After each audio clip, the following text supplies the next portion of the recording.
आप सबको पता है, पत्नी से बहुत प्रेम करते थे। रत्नावली से इतना प्रेम था कि सांप को रस्सी पकड़ करके पत्नी के पास चले गए। पत्नी ने कहा, तुम मुझसे प्रेम करते हो, यह हाड़ मांस का शरीर है और तुम्हें इससे इतनी आसक्ति, अगर यही प्रेम तुम्हारा राम से हो जाता, तुम्हारी मुक्ति हो जाती। आज पत्नी ने गुरु का काम किया है, गोस्वामी को प्रेरणा मिले और गोस्वामी ने रामचरितमानस की रचना कर दी। तुलसी तुलसी क्यों कहो, तुलसी बन की घास, कृपा भई रघुनाथ की, हो गए तुलसीदास। तो कहने का भाव, नाथ का नाम दया निधि है, वो कभी ना कभी कृपा जरूर करेंगे। कृपा कब करेंगे? जब हम उनके लिए समय निकालेंगे तो वो मेरे लिए समय निकालेंगे।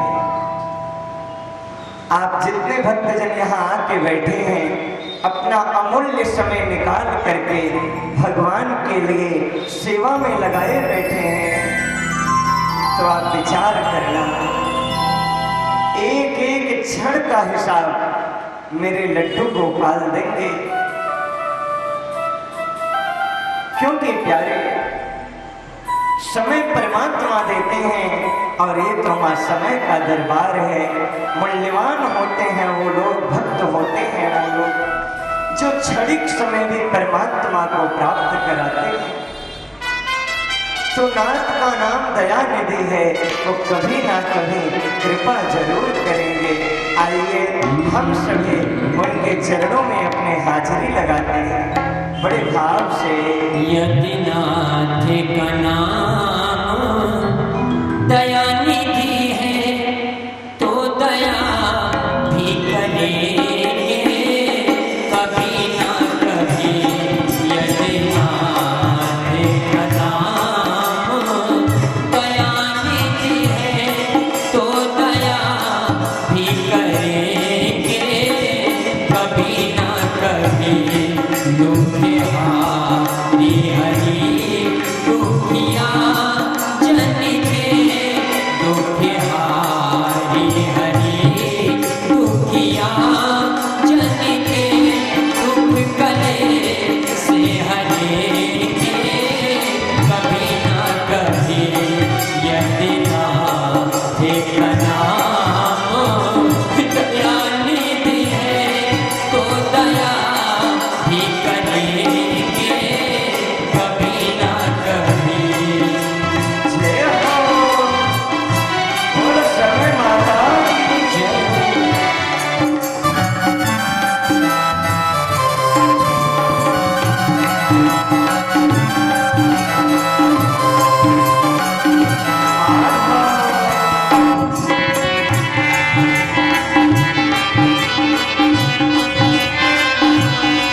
का नाम दयानिधि है तो दया भी करेंगे कभी ना कभी। बोल श्याम सुंदर सरकार की जय हो, समय माता की जय हो, जय जय श्री राधे श्याम। भक्तजनों, भगवान का नाम दया निधि है, कृपा निधि है, भक्त वत्सल है, तो कभी ना कभी तो उनकी कृपा जरूर होगी। इसलिए बड़े भाव से बोलना है, हे मेरे नाथ मैं आपको भूलूं नहीं। सभी लोग बोले, हे मेरे नाथ मैं आपको भूलूं नहीं। ये बोलते रहोगे तो प्रभु की याद आएगी, और जब उनकी याद आएगी, जब वो तुमको नहीं भूलेंगे, तो तुम्हारे जीवन की सारी चिंता, सारे दुख अपने आप दूर हो जाएंगे। सबसे बड़ा मूल मंत्र है, हे मेरे नाथ मैं आपको भूलूं नहीं। भक्तों, परम प्रभु की ये पावन कथा जो देवताओं को भी दुर्लभ है, जो स्वर्ग में देवता रहते हैं ना, उन्हें भी भागवत कथा सुनने को नहीं मिलती। भागवत में लिखा है कि परिचिते कथा भक्तों सभायाम संस्थितेषु सुधा कुंभं गृहीत्वैव देवास्तत्र समागमन्। जिस समय परीक्षित की सभा में सुखदेव जी कथा सुनाने विराजमान हुए ना, उस समय देवता लोग अमृत का कलश लेके गए। सुखदेव बाबा से बोले, बाबा ये कथा मुझे दे दो और अमृत परीक्षित को पिला दो। परीक्षित ने मन में विचार किया कि मैंने तो इनसे अमृत मांगा नहीं। सुखदेव जी भी सोचे कि ये देवता इतने परमार्थी क्यों हो गए, क्योंकि अमृत जो है ना वो भी श्रेष्ठ है, परंतु भागवत कथा अमृत ये अमृत से भी ज्यादा परम श्रेष्ठ है। क्योंकि अमृत वो पीते हैं जो पुण्यात्मा होते हैं, अर्थात एक अमृत जो है पक्षपात करता है, परंतु भागवत कथा में कोई पक्षपात नहीं है। चाहे कोई पुण्यात्मा हो, चाहे पापात्मा हो, चाहे प्रेतात्मा हो, चाहे कैसी भी आत्मा हो, वो भागवत की कथा, भगवान की कथा बड़े नियम से सुनती है। और ये पितृपक्ष का अवसर है, ये पावन पितृपक्ष है। 16 दिनों के लिए हमारे पितृलोक से हमारे पितर धरती पर आए हैं। वो सारी पुण्यात्माएं सूक्ष्म रूप से इस कथा में बैठ करके कथा को सुन रही हैं, क्योंकि ऐसा वेद पुराणों में लिखा है, वेद पुराणों में ऐसा लिखा है। सूक्ष्म रूप से पितर आकर के कथा को सुनते। तो आप जितने लोग कथा में बैठे हो ना, आपके पितृलोक में आज पितृ देवता बड़े प्रसन्न हो रहे हैं कि श्राद्ध पक्ष में मेरे कुल में जन्म लिया मेरा सपूत, मेरा पौत्र, मेरा प्रपौत्र, मेरा पुत्र आज कथा में बैठ के कथा सुन रहा है। ध्यान देना, वो पुण्यात्मा जीव होते हैं जो अपने पितरों की शांति चाहते हैं। और पितृ कब प्रसन्न होते हैं? जब पितृपक्ष में सत्कर्म किया जाए, पुण्य किया जाए, ब्राह्मण को भोजन कराया जाए, पशु पक्षियों को भोजन दिया जाए, उनके चारे की व्यवस्था किया जाए, दान पुण्य किया जाए, तो पितृलोक में बैठे हमारे पितरों को बड़ी प्रसन्नता होती है। जिसके पितृ अपने कर्म के द्वारा नरक यातनाओं में हैं, अगर कोई सुपुत्र जन्म लेता है, अपने पितरों के निमित्त कुछ काम करता है, तो उसके पितृलोक में पितृ भी अच्छे स्थान को चले जाते हैं। तो आप सभी पुण्यात्मा हो जो इस सुंदर पितृपक्ष में भागवत कथा सुन पा रहे हो। तो भागवत कथा निष्पक्ष पाती है, जो कोई भी आओ भैया सुनो, इसमें कोई अंतर नहीं। स्वर्ग के अमृत को जो लोग पीते हैं उनके गले में एक माला डाल दी जाती है, जब तक उनका पुण्य रहता है माला हरी भरी रहती है, और जैसे जैसे पुण्य खत्म होता है माला सूखती है। माला सूखती है ना तो उनका मुंह भी सूखने लगता है। क्यों? क्योंकि छीड़े पुण्य मर्त्य लोके विसंति। अब हम लोग यहाँ से धक्का देके निकाल दिए जाएंगे। तो स्वर्ग का अमृत शोक मोह भय को देने वाला है, परंतु भागवत कथा अमृत ये शोक मोह भय को मिटाने वाला है। गोपी कहती है तब कथा अमृतम तप्त जीवनम कवि भिरीडितम कल्मषापहम श्रवण मंगलम श्रीमदाततम भुवि गृह्णन्ति ते भूरिदा जना। ये शोक मोह को हटाने वाली है। और मैं आपसे कहूँ ना, भागवत जी पे एक चीज ले आके चढ़ा दो। क्या चीज? बोले अपनी चिंता ले आके चढ़ा दो। क्यों महाराज? क्योंकि चिंता चढ़ाओगे, चिंता की एक प्रतिज्ञा है, चिंता तुमको चिता पे चढ़ा देगी तब चैन से बैठेगी। इसलिए चिंता भागवत को चढ़ाओ और चिंतन को ले जाओ।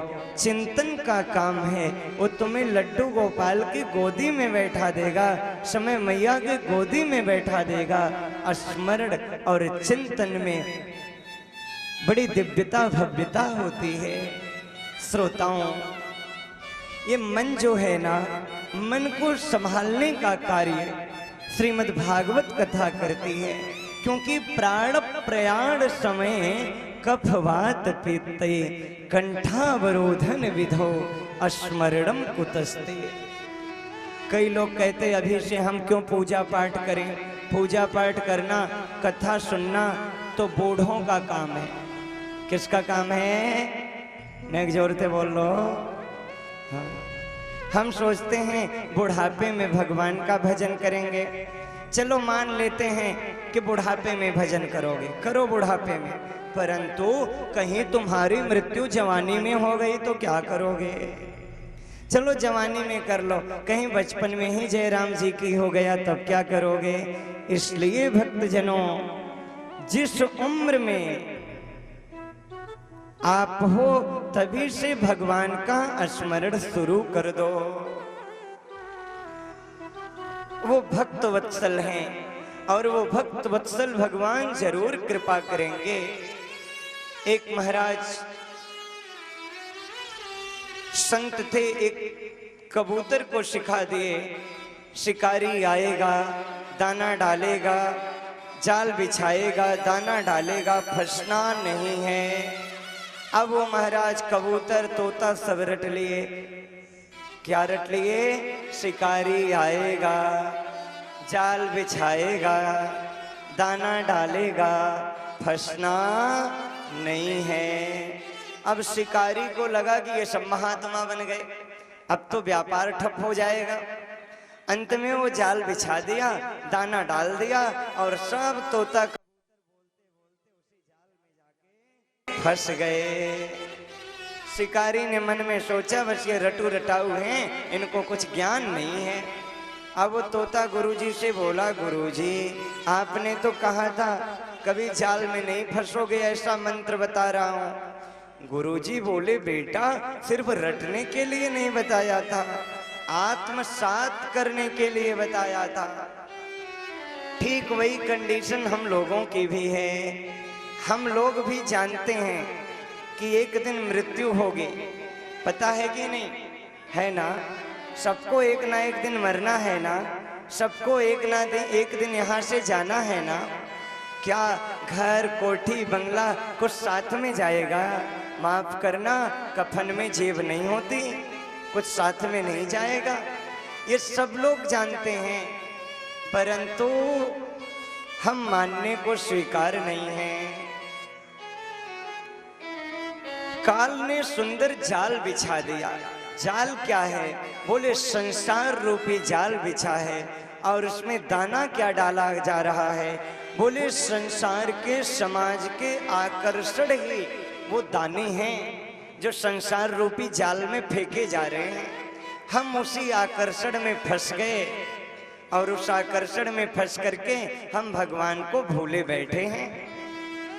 जब कोई छोटा बच्चा रोता है, उसकी मैया उसे लॉलीपॉप दे देती है, बच्चा उस लॉलीपॉप को लेकर के चुप हो जाता है। और कुछ बच्चे ऐसे होते हैं कि जो लॉलीपॉप से भी शांत नहीं होते। तब उनकी मैया क्या करती हैं? उनको गोदी में लेती हैं, अपना स्तनपान करा के उनको दुलार प्यार करके सुला देती हैं।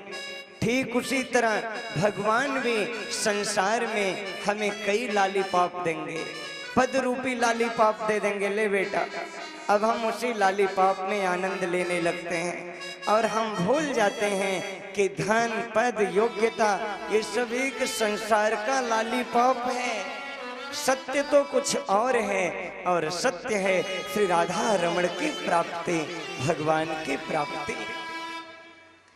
हर एक यात्री जब यात्रा पे जाता है जरूरी के सामान रखता है, परंतु मानव जब अपनी यात्रा पे आया तो अपने फालतू के सब सामान को बटोर लिया और जरूरी के सामान को छोड़ दिया।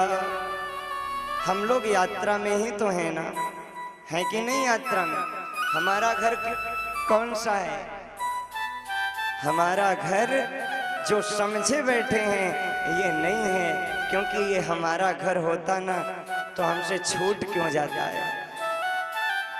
कभी पूर्वजों की फोटो देखना, पितृ पक्ष है, अपने पितरों की फोटो देखना।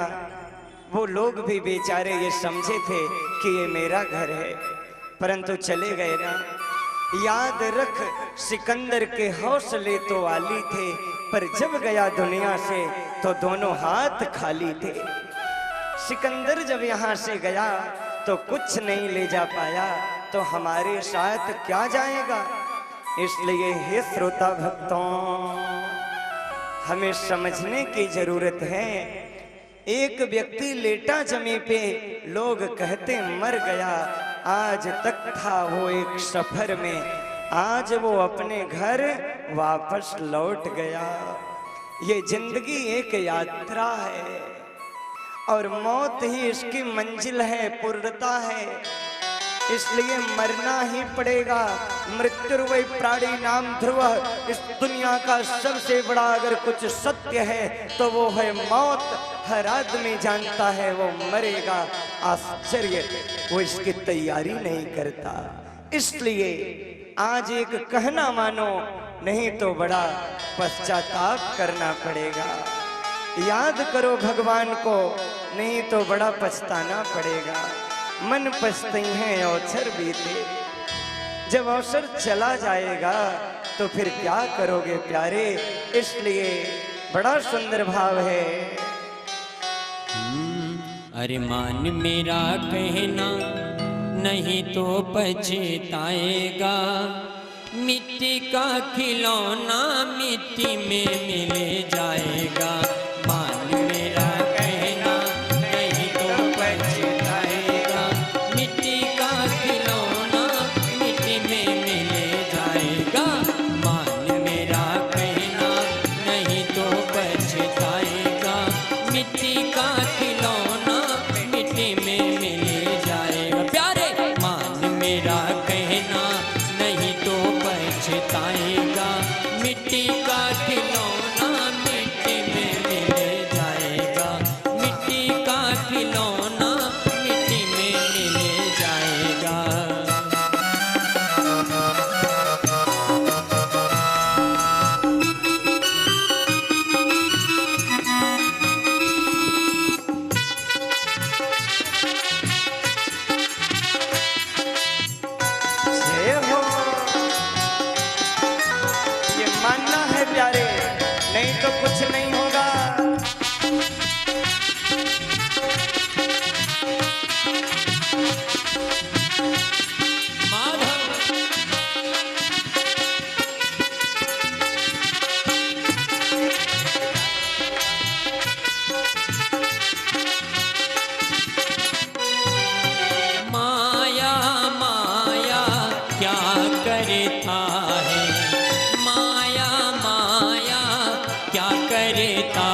कुछ काम न आएगा, अंत समय कुछ काम न आएगा। मिट्टी का खिलौना मिट्टी में मिल जाएगा, मिट्टी का खिलौना मिट्टी में मिल जाएगा। मान मेरा कहना नहीं तो पछताएगा, मान मेरा कहना नहीं तो पछताएगा। मिट्टी का खिलौना मिट्टी में मिल जाएगा, मिट्टी का खिलौना मिट्टी में मिल जाएगा। जय श्री राधे। पछताएगा, मिट्टी का खिलौना मिट्टी में मिल जाएगा। मान मेरा कहना नहीं तो पछताएगा, मिट्टी का खिलौना मिट्टी में मिल जाएगा। प्यारे मान मेरा कहना नहीं तो पछताएगा, मिट्टी का खिलौना मिट्टी में मिल जाएगा, मिट्टी का खिलौना मिट्टी में मिल जाएगा।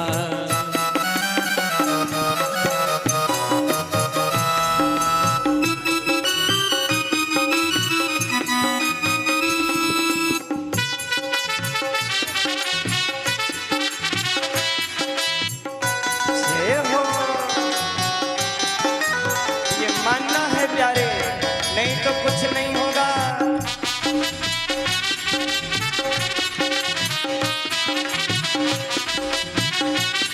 माधव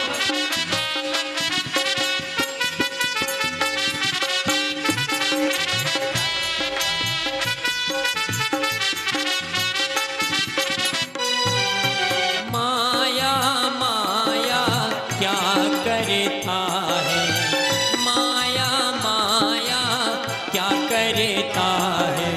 अंत समय कुछ काम न आएगा, अंत समय कुछ काम न आएगा। मिट्टी का खिलौना मिट्टी में मिल जाएगा, मिट्टी का खिलौना मिट्टी में मिल जाएगा।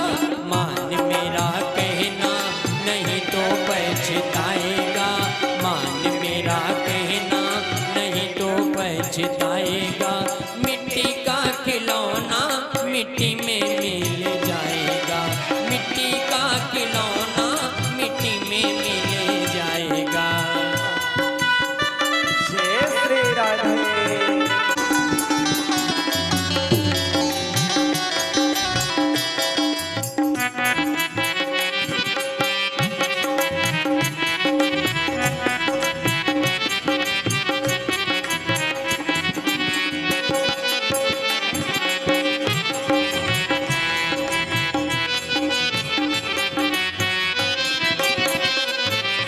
बेटा बेटा क्या करता है,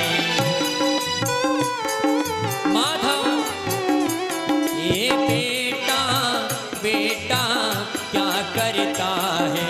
बेटा तेरा एक पड़ोसी बन जाएगा, बेटा एक दिन तेरा पड़ोसी बन जाएगा, बेटा एक दिन तेरा पड़ोसी बन जाएगा।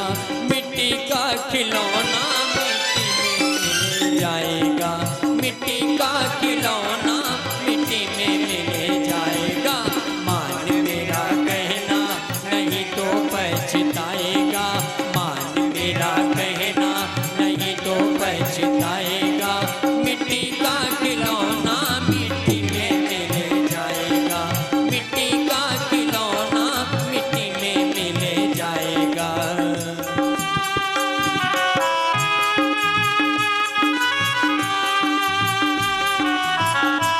माधव श्री राधे।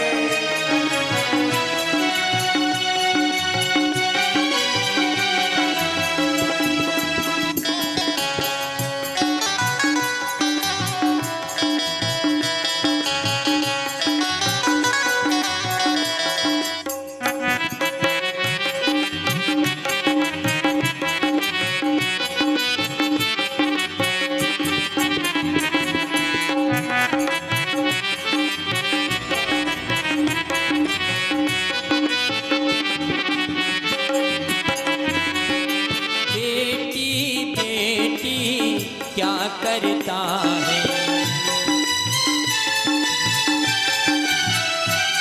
ये बेटी बेटी क्या करता है, बेटी तेरी एक दिन ज्वाई ले जाएगा, बेटी तेरी एक दिन ज्वाई ले जाएगा, मिट्टी का खिलौना मिट्टी में मिल जाएगा, मिट्टी का खिलौना मिट्टी में मिल जाएगा। मान मेरा कहना नहीं तो पछताएगा, मान मेरा कहना नहीं तो पछताएगा, मिट्टी का खिलौना मिट्टी में मिल जाएगा, मिट्टी का खिलौना मिट्टी में मिल जाएगा।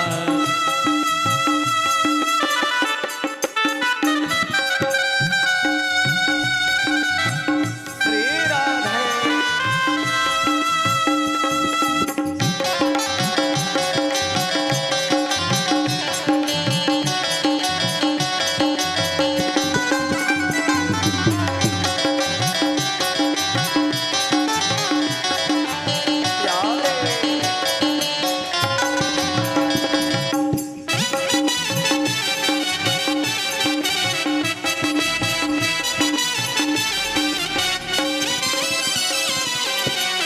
और पड़ोसी पड़ोसी क्या करता है, माधव